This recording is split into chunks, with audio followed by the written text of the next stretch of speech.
GTA is a good game series, but the lore is ass. Every individual game is good within itself, and it's even greater when you get a spin-off game, but for the most part, opportunities are not taken to connect the games in any real and exciting way. I'm finna complain about it. A whole new world. One of the reasons GTA is loved is because Rockstar was able to create a believable world that mimics our own. But while the world seems vast and the history is long, we really only ever been fucking with 4 places. GTA 1 and 2 don't really count in the grand scheme of the lore, and that's because GTA 1 took place in any town USA, which is stupid, but meant to represent any city in America, and we never hear from it again. And GTA 2 takes place in New York City, but seeing as New York City is known as Liberty City in the GTA lore, it's safe to say that we can disregard that as well. So the real new world in GTA started with GTA 3, a game that takes place in Liberty City, a representation of New York. And ever since then, as far as main games, we have gotten Vice City with GTA Vice City, San Andreas with GTA San Andreas, then we went back to Liberty City with GTA 4, and back to San Andreas with GTA 5. And something interesting, I wasn't making videos at the time, but I literally predicted that GTA 6 would take place in Vice City because they have only ever used 3 places in the games, and it was the only city to not get a game in the modern day. Probably not so big of a prediction, but it just shows I see how they operate. The GTA world as we know it consists of 3 main cities plus Las Vegas. I don't know what they call it, but that shit was introduced in San Andreas. Speaking for myself, I love all these places, and it's great to keep playing them throughout the years, but the cities usually have no connection. Anybody in the know knows that GTA 3, Vice City, and San Andreas exist in the 3D era, while GTA 4, 5, and eventually 6 exist in the HD era. These eras have been disconnected by Rockstar, so even though they take place in the same places, they basically exist in a totally different universe. This is annoying as hell to me because it's such a missed opportunity to not have these characters re-emerge in later games within the same city. No main character has ever died at the end of the main games, so there's nothing holding them back lore-wise. Imagine if we had to kill Claude in GTA 4 because he was some big antagonist in Liberty City at that point. Imagine if we could have done some missions with CJ in GTA 5 and see whether or not all this hard work actually benefited him in the long run. Imagine if we boot up GTA 6 for the first time and get to a mission where we meet a 70-something-year-old Tommy Vercetti and probably have to do some bullshit that makes us sad about how no matter how much power you have, in the end, you meet the same fate as everybody else one way or another. But we both know that won't happen, just as it didn't happen in the other games. I truly believe that Rockstar just doesn't want the headache of continuing the characters at this point. But the even bigger roadblock to having these connected universes is Rockstar's poor repertoire with voice talent. Listen, I don't know the specifics of it, but motherfuckers is unhappy. For the most part, what I see is that people sign on thinking it's just a game. Then the damn game sell millions of copies, and them being a talent that everybody falls in love with, they think they deserve more in the long run. I don't really have a problem with that, but you signed the contract, nigga. But the voice actor for Tommy has passed away, and he ain't want nothing to do with Rockstar anymore anyway. The voice actor for CJ is still alive, but he definitely doesn't think he was paid enough and probably won't return for moral purposes unless they up the pay a whole bunch.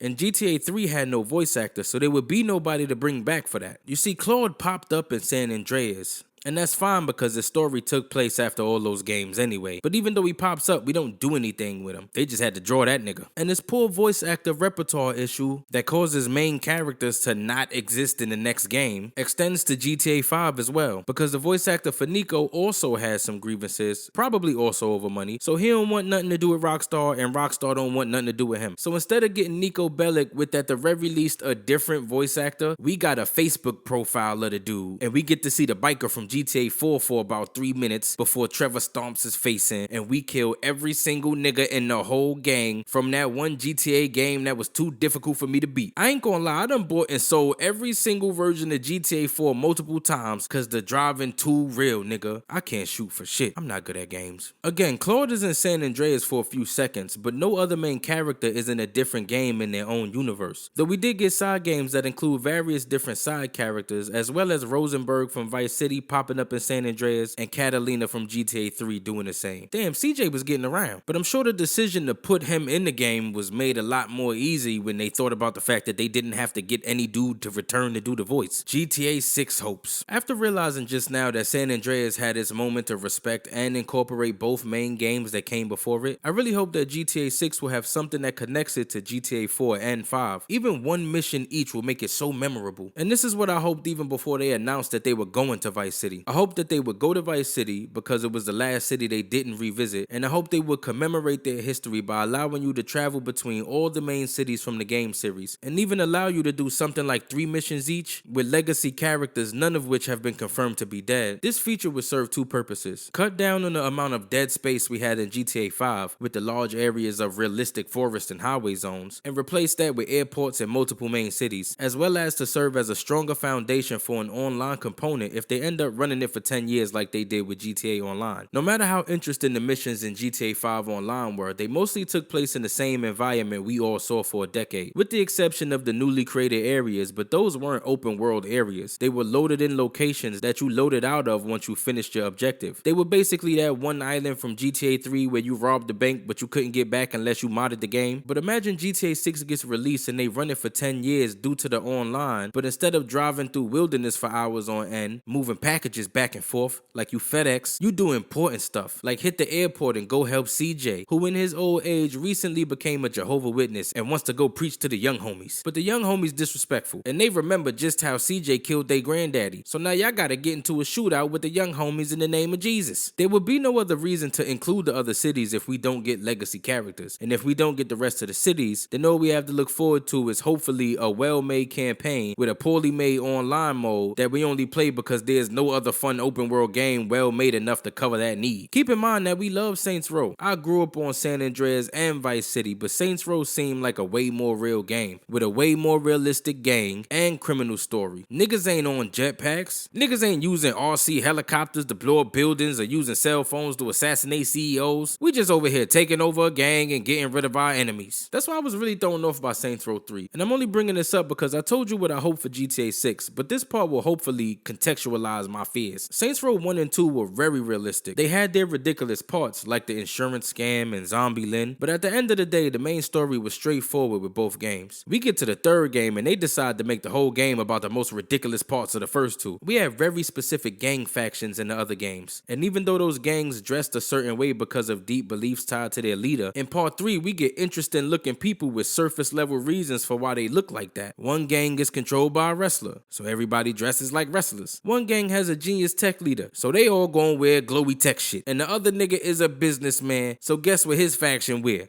Guess. They wear suits, son. Regular ass suits. But the surface level replication doesn't stop there because the functions of the game have become more about the nonsense than normal gameplay. You used to open cars like any other game. Now when you run out of car and press Y or triangle for losers, you know what you do? You do a damn flying jump kick through the windshield, son. You used to do vital, compelling missions until you couldn't proceed because you didn't have enough respect. And that's when you go do the fun, outrageous tasks like insurance scam, find it fun, and decide you'll go back to it once you finish the mission you actually cared about. But in part 3, the main missions for a good portion of the game was just introducing you to the minigames and then forcing you to do them 2 more times after they introduced you to them. The problem that Saints Row faced, in my own opinion, is not realizing just how diverse their own series is. And I think GTA is about to fall to that same problem. I've been very interested in the history of GTA while waiting for the 6th game, and I realize we think about GTA now in a different way than GTA is. GTA 6 is coming out and people keep saying GTA is about taking our reality and turning it into a parody, but our society is like a parody now, so what can they even do? But I don't understand why people think that. Pre-GTA 5, which part of GTA games show parodies? I'll wait. You can't tell me, can you? That's because what they showed was the extremes. The mob member, the murderer, the gang member. The movies. But in those stories, they showed those people making decisions in real life ways. They want something, there's a way for them to get it if they decide they want it enough, and they have to do A or B to get it and deal with the consequences of it. Claude wants to kill Catalina because she betrayed him during the bank robbery. Tommy wants to find the money stolen from him in a setup to pay his boss back. CJ wants to help his gang get back to a healthy standing after seeing how broken they are once he comes back home. Nico trying to find the guy who betrayed him in some poor foreigner situation I still don't understand. On the other hand, we look at GTA 5 and the motivations of what we see is that every single motivation is just money. Franklin is tired of the normal gang life and is looking for a higher class of criminal activity to get him some more stable money. Michael found a way out of poverty and bank robbing, but his way out leaves him paying hush money to the FIB guy, and his way of life has led to so much overspending that he will go broke sooner than later millionaire, but he has no normal income and he knows he needs more. And Trevor seemingly stopped bank robbing, going into drug dealing, but it seems he really only did that because all his aliases were blown after Mike betrayed him, and Mike got him into bank robbing in the first place, so maybe bank robbing was never really in his blood. But what we find him in is a situation where he's trying to start his own empire. I'll admit that his ambitions are about more than money, but in the end, while we might understand the baggage behind why Trevor makes the decisions he makes, it doesn't change the fact that most missions are just about money. We play through the actions of a character.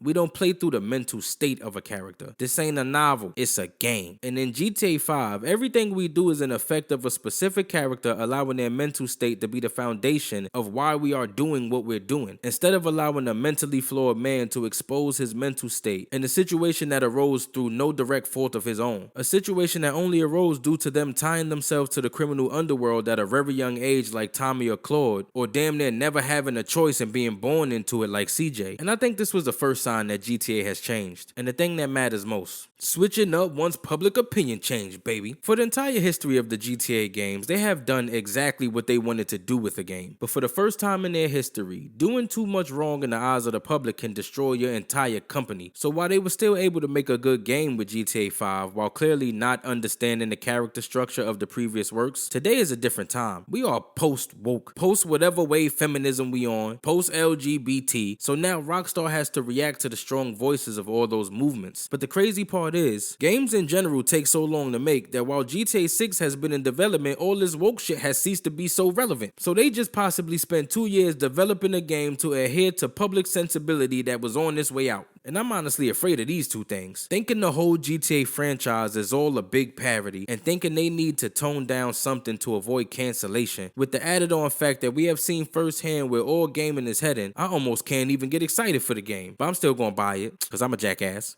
Congratulations, me. It's time to go home. My ideas out there like sci-fi. 3, 2, 1, blast off like bye-bye. These words are more to live on when I die. So I get high like shines through third eye. You'll go blind like shines from my eyes. Please don't touch it, cost you one's life. Sacrificial lands or praise through most high. This street you see I vibe, I fly through blue skies.